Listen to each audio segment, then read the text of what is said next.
ምዕራፍ 4 አቱም ጎይቶት ንስኻትኩምን ኣብ ሰማይ ጎይታ ከም ዘለኩም ፈሊጥኩም ምስ ገላውኹም ቅኑዓትን ዘይተዳልውን ኩኑ ጸሎት አዘውትሩ ኣብ ጸሎትኩም ከዓ ንቑሓትን ኣመስገንትን ኩኑ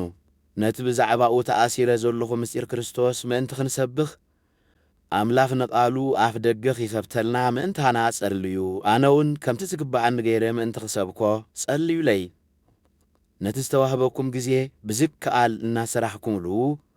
ምስቶም ዘይኣምኑ ብጥበብ ንበሩ ንነፍሲ ወከፍ ብቑዕ መልሲ ሂብኩም ምእንቲ ክትክእሉ ኣዘራርባኹም ኩሉ ሳዕ ብጸጋ ዝመልአ ብጨው ዝተቃመመ ይኹን ትኪቆስ ለትፍቁር ሓውናን እሙን ኣገልጋልን ብጎይታ መታዓይተይን ከመይ ኢለ ከም ዘለኹ ይብልጠኩም እዩ ናባኻትኩም ዝሰዶ ዘለኹ ብዛዕባ ሃለዋትና ምእንቲ ክትፈልጡን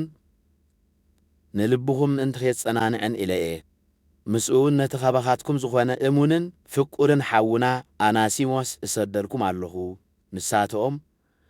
እቲ ኣብዚ ዝኾነ ኩሉ ኺነግርኹም እዮም እቲ ማእሰርተይ ዝኾነ ኣርስጠርኮስ ሰላም ይብለኩም ኣሎ ማርቆስ ወዲ ሓወብኡ ንበርናባስ እውን ሰላም ይብለኩም ኣሎ እዚ እቲ እንተመጸኩም ብጽቡቕ ተቐበልዎ ተባሂልኩም ዝነበረ ሰብ እዩ እቲ ኢዩስጦስ ተባሂሉ ዝጽዋዕ ኢየሱስ እውን ሰላም ይብለኩም ኣሎ ንመንግስቲ ኣምላኽ ምሳይ ዘገልግሉ ንኣይውን ዘጸናንዕኑ ዘለዉ ኣይሁድ እዚኣቶም ጥራይ እዮም እቲ ሓደ ኻባኻትኩም ምሉኣትን ብኩሉ ፍቓድ ኣምላኽ ረዱኣትን ኮይንኩም ደው ክትብሉ ኩሉ ሳዕ ብጸሎቱ ዝጋደለልኩም ዘሎ ባርያ ክርስቶስ ኢየሱስ ዝኾነ ኤጳፍራስ ሰላም ይብለኩም ኣሎ ንሱ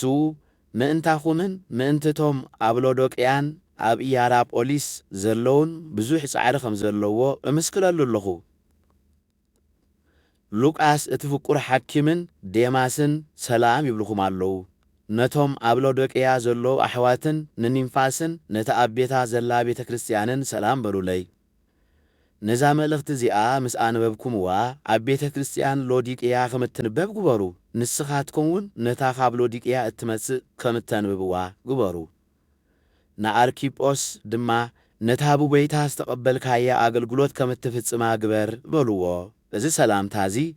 ኣነ ጳውሎስ ብኢደይ እጽሕፈርኩም ኣለኹ መቃውሐይ ዘክሩ ጸጋ ምሳኻትኩም ይኹን